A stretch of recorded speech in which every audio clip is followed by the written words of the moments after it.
हम्म।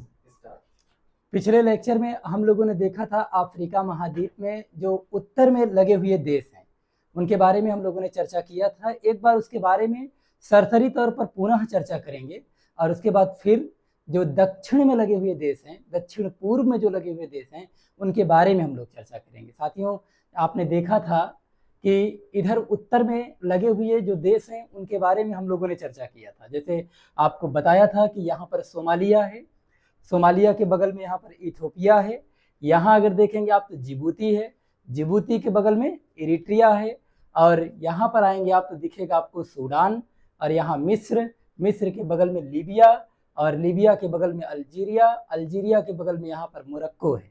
और आप यहाँ देखेंगे तो एक छोटा सा देश आपको मिलेगा, इसका नाम है ट्यूनेशिया।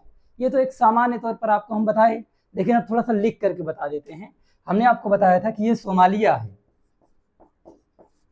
सोमालिया एक बहुत हॉट टॉपिक है। उसके पीछे की वजह यह है कि आप लोगों को हमने बताया था कि सोमालिया जो है, यहाँ पर समुद्री डकैत पाए जाते हैं जो पूरी की पूरी जहाज को ही गायब कर देते हैं। आप लोगों को याद होगा एक सीरीज आई थी हाल फिलहाल में जिसका नाम है लुटेरा, मोगादिशु के बारे में दिखाया गया। तो मोगादिशु कुछ और नहीं है, वो सोमालिया की राजधानी है, इसलिए इसको याद रखना जरूरी है। इसके बगल में अगर देखें तो एक देश लगा हुआ है, इसका नाम है जिबूती। और जिबूती के बगल में अगर आप देखेंगे तो यहाँ पर आपको दिखाई देगा इरिट्रिया। एक एक देश की स्थिति को क्लियर करना है हमें। और यहाँ पर हम देखेंगे तो इसका नाम है सूडान। क्या नाम है? इसका नाम है सूडान। और सूडान के बगल में है मिस्र। आपको इसके बारे में पिछले लेक्चर में बताए थे कि मिस्र एक ऐसा देश है जहाँ से हो करके नील नदी गुजरती है, दुनिया की सबसे लंबी नदी है। और मिस्र की राजधानी काहिरा जो कि नील नदी के तट पर बसा है, यह नील नदी के तट पर बसा सबसे बड़ा शहर है। इसके बारे में आप लोगों से हमने चर्चा पहले भी कर लिया है। फिलहाल अब देखिए मिस्र, मिस्र के बाद यहाँ पर क्या है? यहाँ पर पड़ेगा लीबिया। इधर लिख दे रहा हूँ ताकि दिखे आपको आसानी से, लीबिया। और लीबिया के बगल में यहाँ पर पड़ता है अल्जीरिया, इसका नाम क्या है? अल्जीरिया। और यहाँ पर है मोरक्को। हम लोगों ने इसके बारे में पिछले लेक्चर में चर्चा किया था, एक बार रिपीट कर रहे हैं। आप यहाँ देखिएगा, यहाँ पर है ट्यूनेशिया। क्या नाम है इसका? ट्यूनेशिया। एक्चुअल में देखा जाए तो इधर क्या पड़ता है? इधर अटलांटिक महासागर, इधर हिंद महासागर, और ऊपर देखेंगे तो यहाँ पर पूरा भूमध्य सागर है। और भूमध्य सागर के ऊपर क्या है? यूरोप महाद्वीप पड़ता है। और इधर क्या है? उत्तरी अमेरिका, दक्षिणी अमेरिका महाद्वीप, इधर पूरा एशिया महाद्वीप, ऊपर क्या है? ऊपर पड़ेगा यूरोप महाद्वीप, और नीचे क्या है? अंटार्कटिका महाद्वीप। तो कहने का मतलब यह है कि जो महाद्वीपों के केंद्रीय भाग में है, आप पूरा भौगोलिक स्थिति को देखेंगे कभी अगर ग्लोब उठा करके, तो आपको सबसे सेंट्रल भाग में जो दिखाई देगा वो है अफ्रीका महाद्वीप। ठीक है, तो इस तरीके से आप देख सकते हैं। ये उत्तर के बारे में हम पिछले लेक्चर में चर्चा कर चुके हैं। आज हम लोगों को इसी के आगे के लेक्चर के बारे में चर्चा करना है। जो आगे यहाँ पर देश पढ़ेंगे, इनकी स्थितियों को हम लोग क्लियर करेंगे और इनकी जो राजधानियां हैं, राजधानियों को भी जानेंगे हम लोग। यहाँ देखिएगा सोमालिया, सोमालिया की राजधानी है मोगादिशु। अब सोमालिया के नीचे आएंगे तो यहाँ पर पड़ेगा क्या? केन्या। और केन्या की राजधानी है नैरोबी। नैरोबी अगर आप जैसे करंट अफेयर जब पढ़ना शुरू करेंगे तो इसके बारे में आपको खूब पढ़ने को मिलेगा। नैरोबी शहर के बारे में बहुत ही पॉपुलर है, इसलिए इसको हमें जानना होगा। ठीक है, अब इधर देखेंगे, यहाँ पर मिस्र है, मिस्र के नीचे क्या है? सूडान है। सूडान से ही कट करके क्या बना है? दक्षिणी सूडान है। अब यहाँ जगह नहीं है ज़्यादा, लेकिन फिर भी देख लीजिए, सूडान, सूडान के नीचे दक्षिणी सूडान। और यहाँ पर एक गरीब देश, इसका नाम है इथोपिया। इथियोपिया सही कहा जाता है, यहाँ जगह कम है। दक्षिणी सूडान, इसके बगल में क्या है? इथोपिया है। इथोपिया के बगल में क्या है? सोमालिया है। सोमालिया के नीचे आएंगे तो क्या मिलेगा? केन्या। और केन्या की राजधानी क्या है? नैरोबी है। अब यहाँ पर समझने वाली बात क्या है वो देखिए। केन्या तक तो ठीक है, नैरोबी तक तो ठीक है, यहाँ तक तो हम आसानी से चले आते हैं। इसके नीचे जब आते हैं तो एक देश मिलेगा हमको, तंजानिया। तंजानिया जिसकी राजधानी है दोदोमा। यहाँ पर क्या समझना है देखिएगा, ये तंजानिया, तंजानिया की राजधानी तो हम कहेंगे इसकी राजधानी है दोदोमा, हम इधर लिख दे रहे हैं।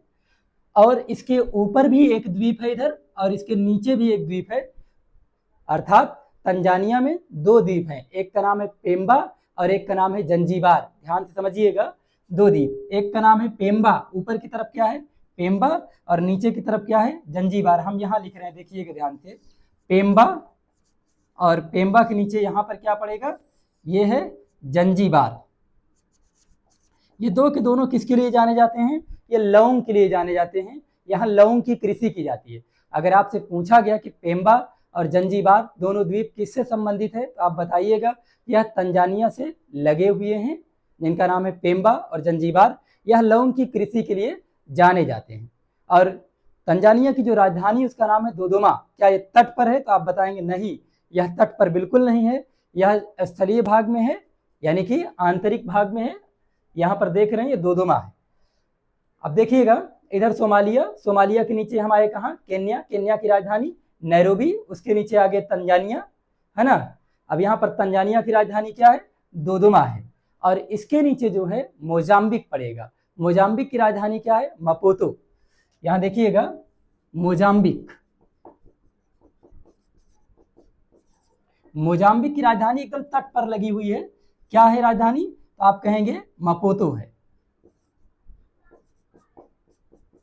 इस तरीके से पहले यहां तक की स्थिति को क्लियर कर लीजिए। आज आपको नए में सिर्फ कुछ देश बताए हैं, क्या, जैसे सोमालिया, सोमालिया के नीचे केन्या, केन्या के नीचे तंजानिया और तंजानिया के नीचे मोजाम्बिक, और मोजाम्बिक की राजधानी एकदम तट पर लगी हुई है, जिसका नाम क्या है, मपोतो है। इस तरीके से यहाँ तक कि हमने देशों के बारे में बात किया। अब जो सबसे ट्विस्टेड टॉपिक है वो है दक्षिण अफ्रीका। दक्षिण अफ्रीका में जो समझने योग्य है आपको बता दें, जैसे प्रिटोरिया है, जैसे डरबन है, जैसे एलिजाबेथ है, जैसे केप अगुलहास है, जैसे केप ऑफ गुड होप है। इस तरीके से इसमें जो महत्वपूर्ण टॉपिक है उन सब के बारे में हम लोग चर्चा करेंगे, ठीक है। तो एक एक के बारे में बहुत ध्यान लगा करके, बहुत कायदे से एक एक टॉपिक को ध्यान दीजिएगा, ठीक है। यहाँ पर एक देश है, हमने आपको बताया, इसका नाम क्या है, इसका नाम है दक्षिण अफ्रीका। दक्षिण अफ्रीका है। सवाल ये उठता है कि दक्षिण अफ्रीका पर हम इतना जोर क्यों दे रहे हैं, उसके पीछे की वजह क्या है। कारण ये है क्योंकि जैसे भारत कभी यूरोपीय का गुलाम हुआ करता था, अंग्रेजों का गुलाम था, वैसे ही दक्षिण अफ्रीका भी गुलाम था, यानी कि औपनिवेशिक व्यवस्था यहाँ पर भी कभी थी, ठीक है। तो इसीलिए कुछ ज्यादा ये पॉपुलर है। और गांधी जी से भी संबंधित रहा है, क्योंकि गांधी जी आपको पता दक्षिण अफ्रीका ही गए थे, वहीं से उनका कैरियर चमका था। दादा अब्दुल्ला के केस में वहाँ गए थे, वहाँ से पॉपुलर हुए थे, वहाँ तमाम प्रकार के आंदोलन, फिनिक्स आश्रम की स्थापना, ये सब करने के पश्चात फिर भारत आए थे। यानी कि गांधी जी को लोकप्रियता कुल मिला के यहीं से मिली थी। इसलिए इस टॉपिक को बहुत ध्यानपूर्वक हम लोग समझेंगे, जिसका नाम है दक्षिण अफ्रीका। दक्षिण अफ्रीका में सबसे पहले ध्यान दीजिएगा, यहाँ पर एक शहर है, उसका नाम है प्रिटोरिया। क्या नाम है, इसका नाम है प्रिटोरिया।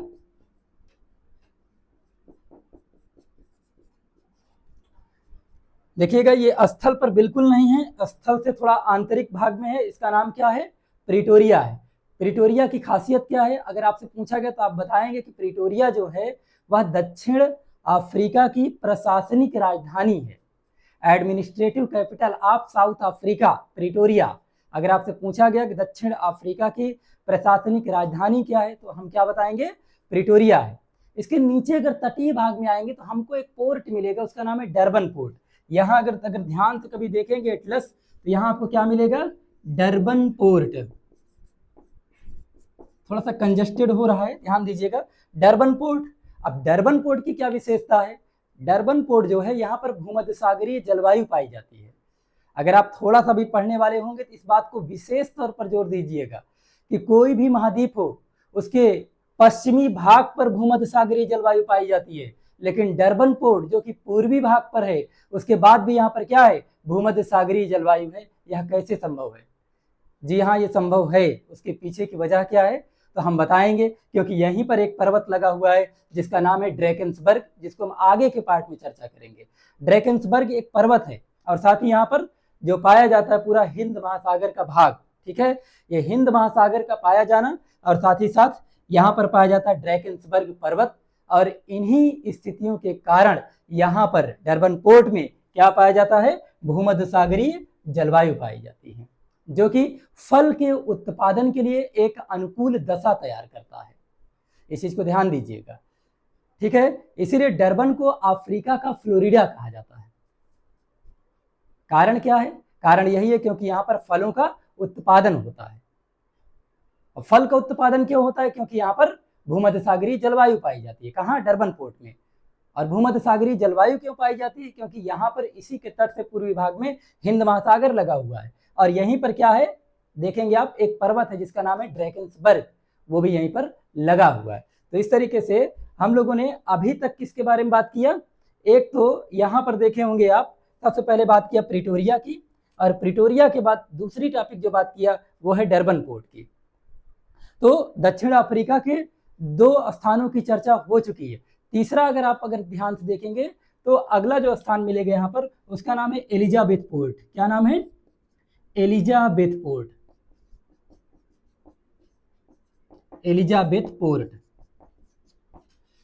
ठीक है। यहां पर पहले क्या देखे? प्रिटोरिया। दोबारा क्या देखे? इसके नीचे थोड़ा सा डरबन, और डरबन से ही सटा हुआ अगर आप देखेंगे तटीय क्षेत्र में ही, तो एलिजाबेथ पोर्ट है, ठीक है।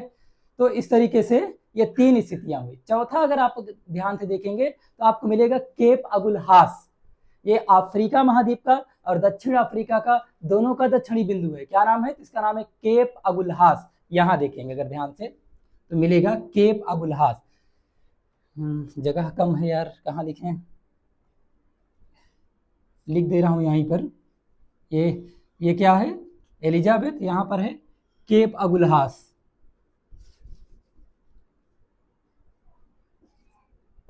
केप अगुल हास, ये ऐसे लिख दे रहा हूं यहाँ, केप अगुल हास। केप अगुल हास की क्या विशेषता है? तो हम बताएंगे केप अगुल हास अफ्रीका महाद्वीप का सबसे दक्षिणी बिंदु है। जैसे भारत में कन्याकुमारी देखेंगे स्थलीय बिंदु है ना, अंतिम स्थलीय बिंदु, वैसे ही अगर आप अफ्रीका में देखेंगे या फिर दक्षिण अफ्रीका या अफ्रीका महाद्वीप, दोनों का दक्षिणी बिंदु कौन है? तो हम बताएंगे कि केप अगुल हास है दक्षिणी बिंदु। इस तरीके से हम लोग इतना समझा। अब इसी के आगे एक पॉइंट और है, यहीं पर देखेंगे तो आपको दिखाई देगा केप ऑफ गुड होप। बहुत ही जरूरी पॉइंट है, मार्कर बदल दे रहे हैं।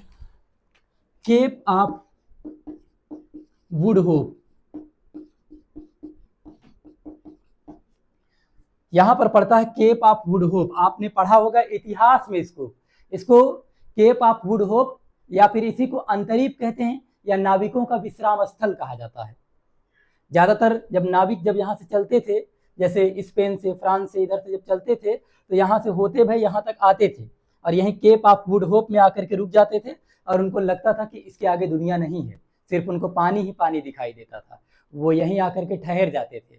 इसी को कहा जाता केप ऑफ गुड होप, या नाविकों का विश्राम स्थल, या इसी को अंतरीप कहा जाता है।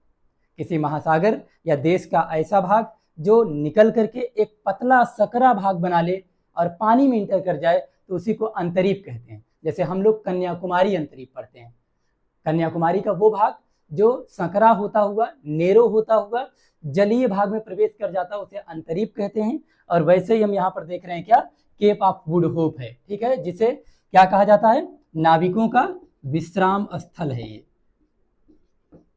नाविकों का विश्राम स्थल कहा जाता है, केप ऑफ गुड होप। मेरे ख्याल से इतना आपको समझ में आ गया होगा। और इसके बाद अगर आप देखेंगे तो यहीं पर आपको केप टाउन पोर्ट दिखेगा, इसी के ठीक बगल में आप देखें तो केप टाउन पोर्ट दिखेगा। ये मैं यहाँ लिख दे रहा हूँ इसको, केप टाउन पोर्ट। बहुत ही पॉपुलर प्लेस है। आप पूछेंगे पॉपुलर क्यों है? तो केप टाउन पोर्ट पॉपुलर इसलिए है क्योंकि दक्षिण अफ्रीका की वैधानिक राजधानी है। कैसी राजधानी? दक्षिण अफ्रीका की वैधानिक राजधानी। ध्यान से समझिएगा। और इसके पहले आपको बताए थे प्रिटोरिया, और प्रिटोरिया क्या है? तो हम कहेंगे यह प्रशासनिक राजधानी है। 2 राजधानियों की चर्चा हो चुकी, एक प्रिटोरिया जो कि प्रशासनिक राजधानी है, और केप टाउन पोर्ट जो कि वैधानिक राजधानी है। मेरे ख्याल से इतना आपको समझ में आ गया होगा। एक पॉइंट और इसमें है दक्षिण अफ्रीका में जो बहुत ही ज़्यादा जरूरी है, उसको समझना है। वो ये है, यहाँ पर पड़ता है, इसका नाम है किम्बरले की खान। क्या नाम है? किम्बरले की खान।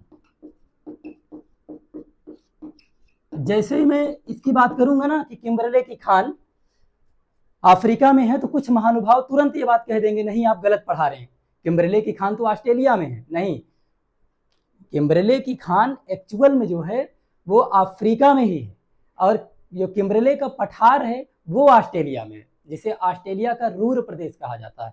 तो अगर आपसे पूछा जाए, आयोग ने प्रश्न पूछा हुआ है, किम्बरले का पठार और किम्बरले की खान दोनों एक तरफ दिया था और मिलान करने के लिए आया था, तो जब किम्बरले की खान की चर्चा होगी तो आप बताइए कि दक्षिण अफ्रीका में पाया जाता है, और जब किम्बरले के पठार की बात होगी तब ऑस्ट्रेलिया महाद्वीप की बात करेंगे। एक्चुअल में यह किसके लिए जाना जाता है? यह हीरे के लिए जाना जाता है, यहाँ पर हीरे का उत्पादन किया जाता है। ठीक है, तो इस तरीके से थोड़ा सा ध्यान से देख लीजिए, पूरा बोर्ड एकदम रंग गया। अगर आप ध्यान से देख रहे होंगे तो बहुत आपको टफ नहीं लगेगा। इधर से हम एक बार क्लियर कर देते हैं। मोरक्को, जिसके बारे में आपको हमने बताया था कि मोरक्को एक ऐसा देश है जिसकी सागरीय सीमा के संदर्भ में अगर बात करें तो अटलांटिक महासागर और भूमध्य सागर दोनों से लगता है। ठीक है, और इधर अगर आप देखेंगे ना तो यहाँ आपको दिखाई देगा क्या? यूरोप महाद्वीप, और बीच में यहाँ पर पड़ता है क्या? जिब्राल्टर जलसंधि। लिख दे रहा हूं, इसको क्या कहा जाता है? जिब्राल्टर, जिब्राल्टर जलसंधि, इसे क्या कहा जाता है? तो जिब्राल्टर जलसंधि को भूमध्य सागर की कुंजी कहा जाता है, क्योंकि अगर हमें जाना है कहाँ? भूमध्य सागर में प्रवेश करना है तो हमें इस जिब्राल्टर, जो कि पतला जलीय मार्ग है, यहाँ से होकर के गुजरना पड़ेगा, हमारी मजबूरी है। ठीक है, एक चोक पॉइंट कह सकते हैं। अगर ये नहीं होता तो बड़ा मुश्किल होता यहाँ जा पाना, है ना। इस तरीके से जिब्राल्टर, और इसके ऊपर यूरोप के देश हैं।